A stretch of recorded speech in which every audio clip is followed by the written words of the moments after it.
네, 그러면 이어서 전문가 네 분 모시고 집중적으로 분석해 보도록 하겠습니다. 신석호 동아일보 국제부장, 김종봉 전 NSC 정보관리실장, 이종근 데일리아 논설실장, 최진봉 성공회대 교수 나왔습니다. 안녕하세요. 네, 안녕하세요. 자, 그럼 이어서 첫 번째 주제 먼저 화면으로 만나보겠습니다. 김정은 화성 12형 전력화 선언, 문 트럼프 북압박 강화.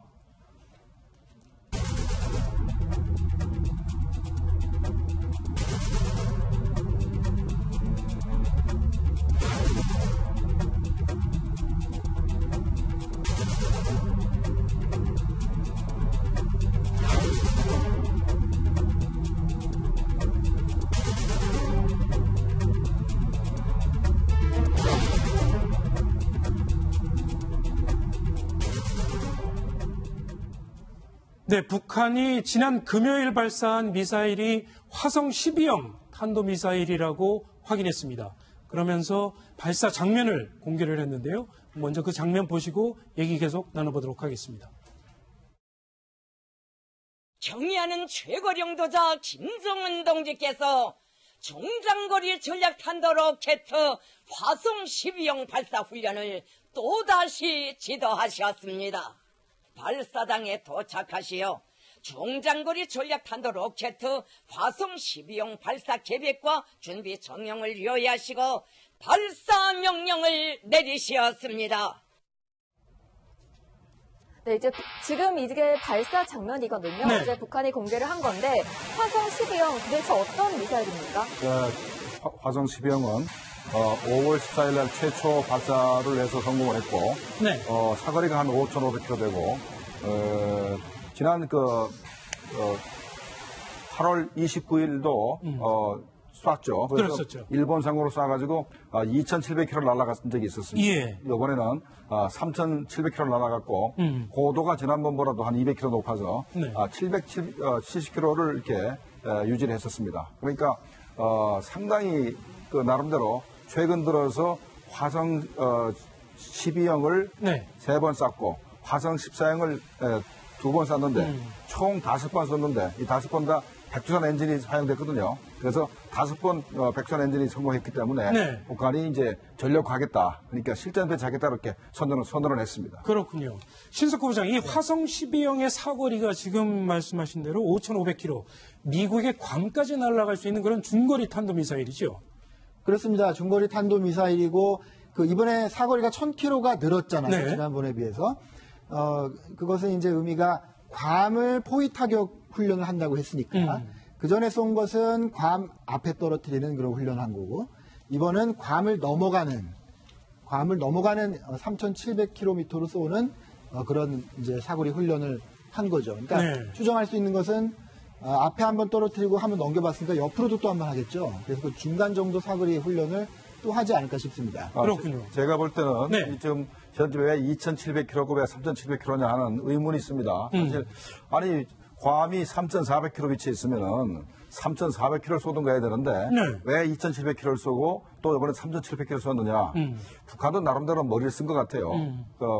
현재 미국이 SM-3 가지고 구축하면서 요격고도 500km, 최대 사거리 1,500km까지 요격을 할 수 있거든요. 그래서 만약에 3,400km를 쐈을 경우에 그 3,400km 해역 인근에 미국의 구축함이 있다가 북한의 미사일을 요격할 수도 있으니까 그걸 피하려고 한 번은 아주 짧게, 한 번은 좀 더 길게 해서 요격을 피하려고 이렇게 한 거 아닌가 이렇게 우리가 추정을 해볼 수 있겠습니다. 네. 그리고 이제 지난번 발사와 비교를 해보면요. 이번에는 이동식 발사대에서 그렇게 좀 발사한 걸로 보이거든요. 차이점이 무언가요? 그러니까 지난번에는 간이 거치대를 이렇게 세워놓고 그다음 미사일을 세웠습니다. 네. 그러면 1시간이 걸리거든요. 근데 요번에는 발사대에서 바로 미사일을 쐈는데 문제는 화염이 강하기 그렇군요. 때문에 그 화염 자체가 북한의 발사대를 불태울 수가 있는데 네. 그걸 막기 위해서 화염을 막기 위한 장치가 보이더라고요. 그러니까 뒷부분에 화염을 차단하는 철판이 이렇게 제작이 돼가지고 네. 화염을 막기 때문에 이번에는 바로 쏴도 이상이 없었던 것 같습니다. 네, 이 실장님 말하자면 저 차량으로 실어서 미사일을 쏜다는 얘기는 그만큼 옮겨 다니기 용이하니까 이동에 상당히 이동 능력이 뛰어나다 이렇게 볼 수 있는 거 아니겠습니까? 네, 그렇죠. 이번에도 평양 순환 비행장에서 쐈습니다. 네. 그러면 아예 공개적으로 쏜 거나 마찬가지거든요. 그럼 왜 공개적으로 다 드러내놓고 저렇게 쏘느냐 하면 우리가 이제 이동식 발사대를 완전히 성공을 했다. 그래서 언제 어디서든 임의 장소에서 쏠 수 있게 하라라는 김정은의 어떤 지시가 이제는 현실화됐다라는 것을 만천하에 보여준 그런 장면이었죠. 네. 그 전까지는 말씀하셨듯이 이 트럭으로 갖다 놓고 다시 이제 거치대에 놓고 다시 트럭을 움직이는 그런 어떤 모양새였는데 네. 완벽하게 이동식 발사대의 성공 모습을 이번에는 이 세계에 자랑하는 그런 모습이었습니다. 그 트럼프 미국 대통령이 이제 다시 반응을 하기 시작했는데 지금 트럼프 대통령이 심판의 날 이런 워딩까지 했거든요. 그렇죠. 이제 트럼프 대통령 입장에서는 이런 이제 김정은의 도발에 대해서 뭔가 강력한 메시지를 던져야 되는 상황 아니겠습니까? 그래서 항상 트럼프 대통령이나 미국 정부가 했던 말은 모든 옵션, 그 군사 옵션을 포함한 모든 옵션은 테이블에 있다라고 얘기하는 것은 만약에 계속적인 도발을 했을 때 미국이 어떤 형태로든 압력을 가할 수 있다는 부분들을 계속 얘기하는 거죠. 물론 네. 저는요, 김정은이가 그렇게 생각하는 것 같아요. 한국이 있기 때문에 어찌 보면 더 저렇게 도발을 하는 게 아닌가 하는 생각이 들어요. 미국이 한국 때문에라도 직접적인 군사적 옵션을 사용하는데 상당히 주저할 수밖에 없는 상황이라는 걸 노리는 것 같은데 예. 그렇기 때문에 저는 미국이 더 강하게 저런 부분을 얘기할 필요가 있다는 생각은 들어요. 미국 입장에서는 군사적 옵션이 언젠가 사용할 수 있는 가능한 옵션이라는 부분들을 계속 얘기해야만 김정은의 저런 부분들을 일정 부분 좀 막을 수 있을 텐데 지금의 상황으로 봐서는 핵 보유국으로 인정받기 전까지는 멈출 가능성이 좀 낮은 상황이라고 볼 수 있겠습니다. 그렇군요. 신석호 부장, 지금 저희가 이 트럼프 대통령과 김정은의 말전쟁, 또다시 시작된 말전쟁을 좀 준비를 해봤습니다. 김정은 이 발사 현장을 지켜보면서 잡소리 안 나오게 끝장을 내자, 끝장을 보자, 뭐 이런 얘기까지 했고요. 트럼프 대통령 다음날 워싱턴 인근에 있는 한 공군기지에서 우리의 무기로 산산조각 낼 수 있다. 이렇게 상당히 강한 말을 쏟아냈습니다. 아무래도 트럼프 대통령이 미국 입장에서는 이번에 쏜 탄도미사일이 괌을 때릴 수 있는 그런 미사일이라는 점에서 상당히 긴장하는 거 아닌가 싶습니다. 어떻게 보십니까? 그렇죠. 북한이 뭐 괌을 포위 사격한다는 그런 개념으로 도발했기 때문에 네. 트럼프 대통령이 가만히 있을 수가 없는 거죠. 근데 또 하나 우리가 좀 생각을 해보면 저 군사 옵션을 자꾸 얘기하는 것에 오디언스, 그러니까 누가 네. 누구를 들으라고 하는 것이냐. 일단은 기본적으로 김정은 들으라고 하겠죠. 북한한테 하는 얘기지만 또 하나 중요한 그 청중이 중국입니다. 중국. 북한이 그 도발을 할 때마다 미국이 군사 옵션을 들고 나오는데 네. 어떻게 보면은 중국을 향해서 얘기하는 거라고 할 수 있어요. 왜냐하면 지금 보세요. 이제 유엔이 또 새로운 제재 결의안 논의를 하지 않겠습니까? 예. 그러면 어떻게 됩니까? 지금 원유를 동결한다는 조항까지 집어넣었는데 이제 줄여야 되잖아요. 줄여야 되는데 그 상대방은 중국이거든요. 그러니까 도발을 했으니까 군사적 옵션을 우리가 쓸 수 있다. 그게 싫으면 원유를 줄여라. 이렇게 중국을 압박하는 그런 발언일 수도 있는 겁니다. 네. 네, 그럼 여기서 지난 15일 트럼프 대통령이 공군기지를 방문해서 연설하는 내용 중 일부를 들어보시겠습니다. When our enemies hear the F-35 engines, when they're roaring overhead, their souls will tremble and they will know the day of reckoning has arrived. I am more confident than ever that our options in addressing this threat are both effective and overwhelming. 김종문 시장님, 네. 김정은이 또 이 화성 12형 발사 현장에서 한 얘기가 화성 12형의 전력화를 실현을 하자 이렇게 독려를 했습니다.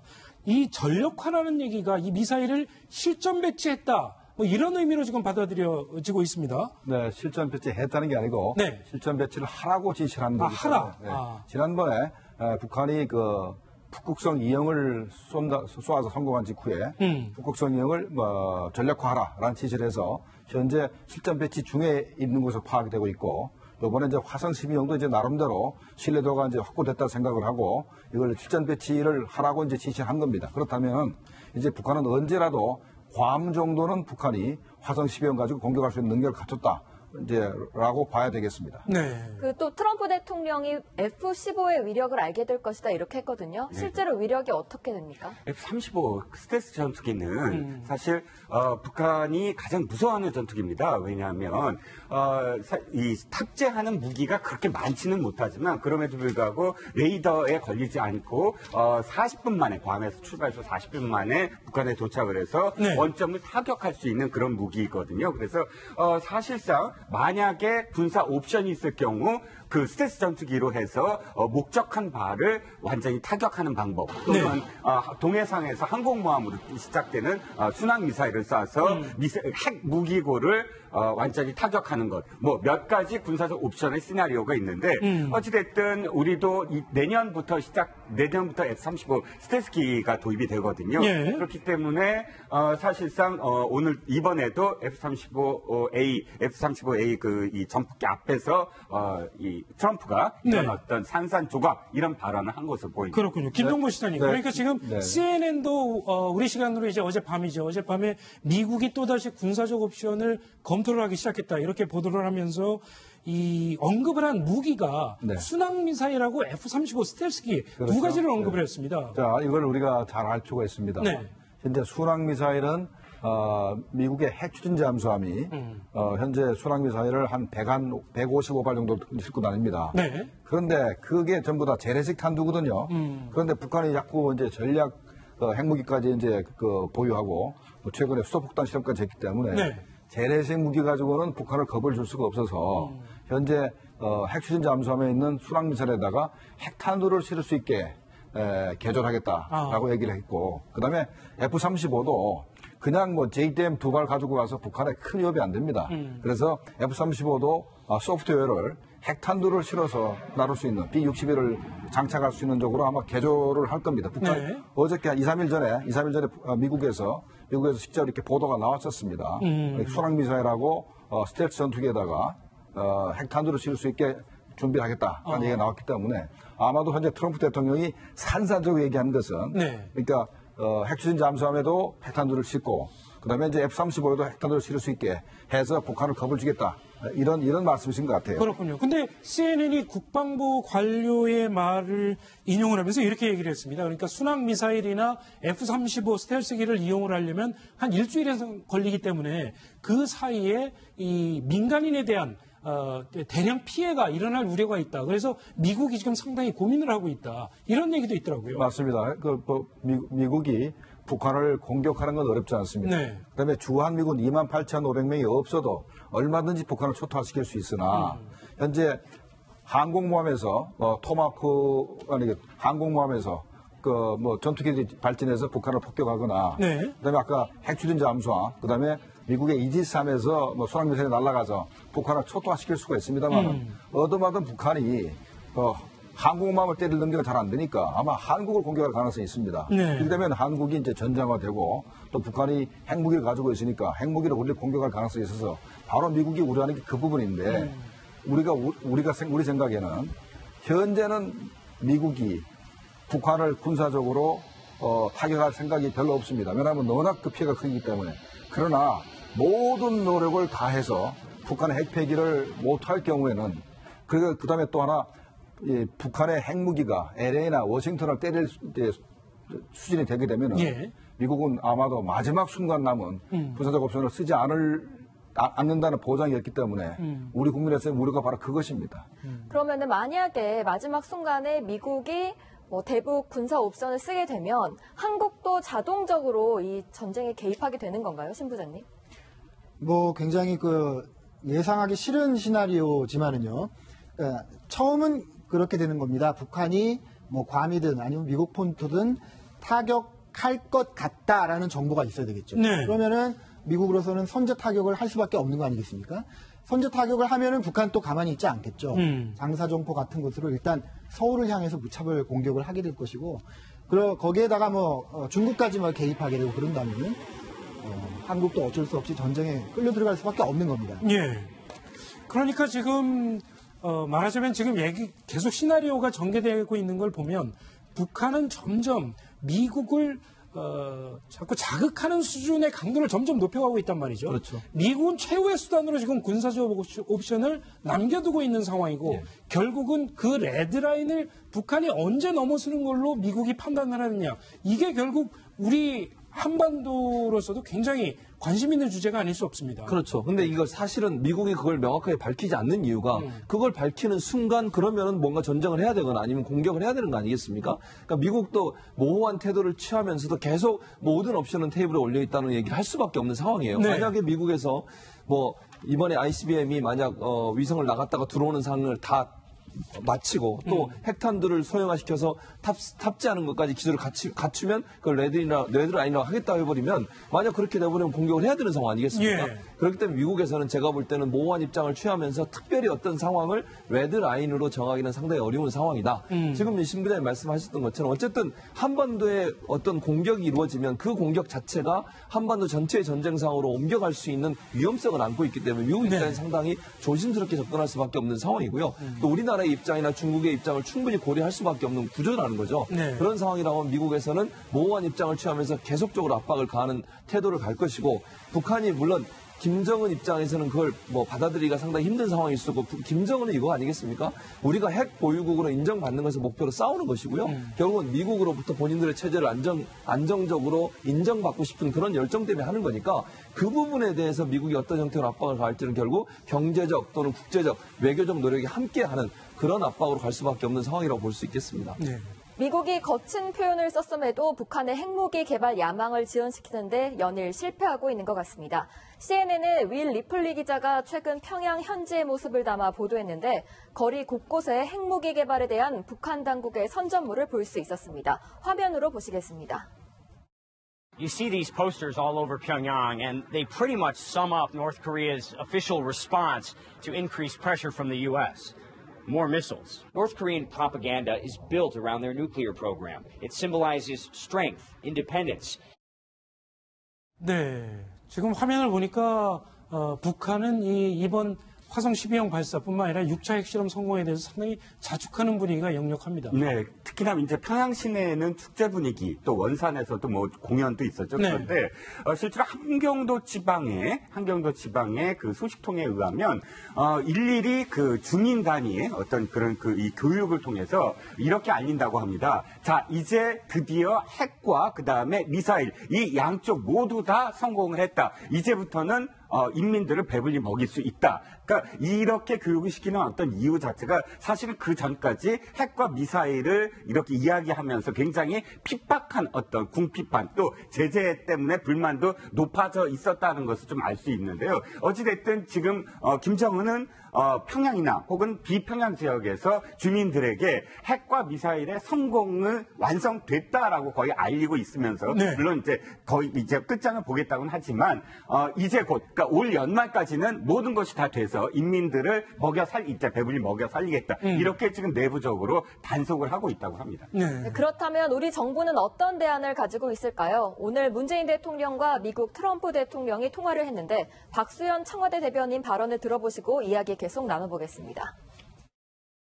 문재인 대통령은 오늘 오전 11시부터 11시 25분까지 도널드 트럼프 미국 대통령과 전화 통화를 갖고 최근 북한의 계속되는 핵 및 미사일 도발에 대응하여 한미 양국 간 공조를 더욱 강화해 나가기로 합의하였습니다.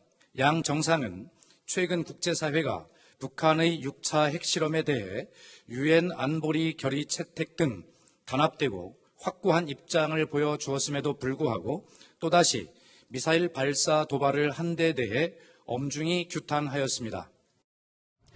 네, 지금 얘기인즉 트럼프 대통령과 문재인 대통령이 통화를 통해서 김 실장님 그러니까 더 강력하고 실효성 있는 그런 압박 카드를 내놓겠다. 지금 이렇게 합의를 했는데 내일 이제 문재인 대통령이 유엔 총회 참여를 위해서 출국을 한단 말입니다. 네. 유엔에 가서 어떤 얘기, 어떤 메시지를 내놓느냐가 그런 면에서 상당히 관심이 쏠리고 있습니다. 어떤 카드를 내놓을 수 있을까요? 분명히 북한의 수소폭탄 실험, ICBM 발사에 대해서 규탄을 하면서 유엔 회원국들한테 대해서 북한의 핵을 패기 위한 전 세계적인 동참 이걸 아마도 이렇게 강조하고 설득할 가능성이 높고, 그다음에 이제 한반도 비핵화를 주장하면서 우리는 뭐 핵을 보유할 의사가 없다, 이런 얘기도 하실 것 같습니다. 네. 그다음에 우리가 현재 중국에 의해서 이제 사드 배치 문제 관련해서 무역制裁를 받고 있고, 또 미국에서도 뭐 반덤핑 관세가 자꾸 나오고 하니까 아마도 자유무역의 가치에 대해서 감투를 하실 가능성이 높습니다. 네. 그리고 또 문재인 대통령이 원래 가지고 계시는 인권이라나 환경 문제 이런 데 대해서 또 굉장한 강조가 있을 것 같습니다. 신 부장님, 그러면은 북한의 다음 도발 시나리오는 언제쯤으로 좀 예상이 되나요? 지금 이제 중요한 정치 일정들이 계속 이어지고 있습니다. 이번 주는 이제 유엔에 지금 세계 정상들이 다 모여 있잖아요. 네. 지난번 도발은 이번 그 정치적 이벤트를 앞두고 노린 것 같고요. 그 다음에 이제 10월 10일, 저희는 이제 추석 연휴가 끝난 바로 뒤지만 북한은 당창건 기념일이 있지 않겠습니까? 그리고 10월 18일은 중국이 또 노동당 대회를 하게 됩니다. 그런 10월에 일정이 있고, 11월에는 트럼프 대통령이 한중일 3국을 방문한다는 거 아니겠어요? 그걸 앞두고 또 도발을 할 그런 계기가 있겠죠. 그래서 그렇군요. 올 하반기는 이래저래 북한의 일거수일투족에 전 세계가 일희일비하는 그런 상황이 계속될 것 같습니다. 그렇군요. 자, 북한의 계속되는 도발에 대해서 한국 그리고 특히 미국은 어떤 옵션을 준비하고 있을까요? 앞으로 조금 더 그 추이를 지켜보도록 하겠습니다. 신석구 부장과 김정봉 실장님은 여기서 인사드리겠습니다. 감사합니다. 자.